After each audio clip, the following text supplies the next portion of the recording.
Hello friends, நம்ம இன்னைக்கு falooda recipe எப்படி செய்யணும்னு பார்க்கலாம். அதுக்கு நான் சப்ஜா சீடை நல்லா வாஷ் பண்ணிவிட்டு சோக் பண்ணி வச்சுருக்கேன்.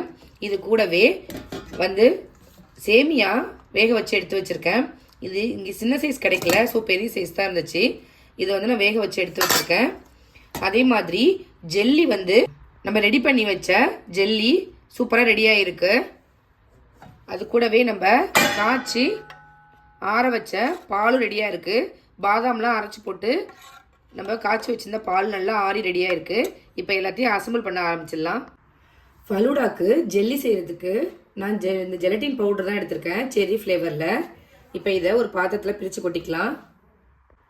இது கூடவே இப்போ கொதிக்கிற தண்ணி 225 ml சேர்க்க சொல்லியிருக்காங்க. ஸோ நான் இது 250 ml கப்பு, இதில் 225 ml ஹாட் வாட்டர் சேர்த்துருக்கேன்.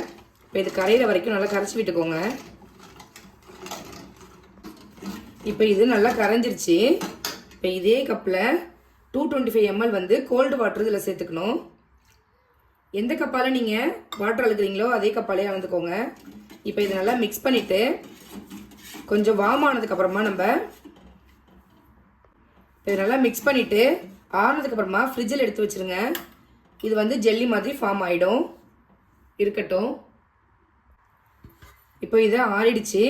இதை பிளேட் போட்டு க்ளோஸ் பண்ணிவிட்டு நான் ஃப்ரிட்ஜில் வைக்க போகிறேன். 1 hour ஃப்ரிட்ஜில் வச்சுட்டு எடுத்துக்கோங்க, ரெடி ஆகிடும். ஃபலூடாவுக்கு பாதாம் மில்க் ரெடி பண்ணுறதுக்காக நான் ஊற வச்ச பாதாமை தோலை உரிச்சிட்டு இல்லை ஒரு மிக்ஸி ஜாரில் சேர்த்துருக்கேன். இப்போ இதில் கொஞ்சமாக பால் ஊற்றி நல்லா ஃபைன் பேஸ்ட்டாக அரைச்சிட்டு அதை பாலில் கலந்து நம்ம காய்ச்சி எடுத்துக்கலாம்.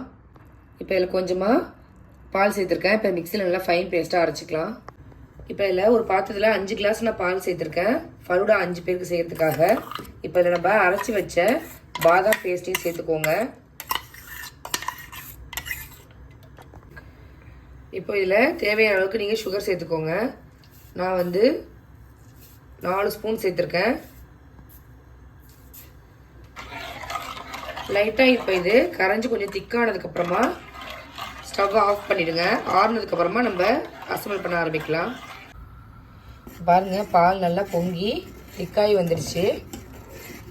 இப்போ இதை ஆஃப் பண்ணிவிட்டு நல்லா ஆற வச்சு எடுத்துக்கோங்க. இல்லை ஆறுனதுக்கப்புறம் ஃப்ரிட்ஜில் வச்சு சில்லுன்னு எடுத்துக்கிட்டாலும் ஓகே தான். நான் ஸ்டவ்வை ஆஃப் பண்ணிடுறேன், ஆறட்டும். இப்போது இதில் கொஞ்சமாக ரோஸ் சிரப் சேர்த்துக்கிறேன்.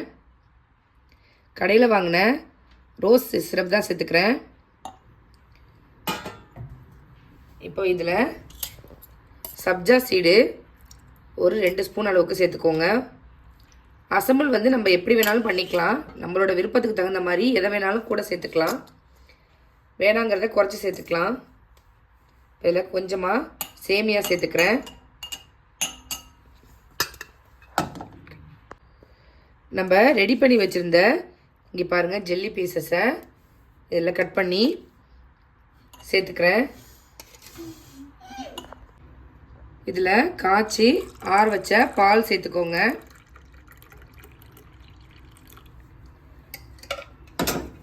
இதுக்கு மேலே கொஞ்சம் சப்ஜா சீடு சேர்த்துக்கோங்க.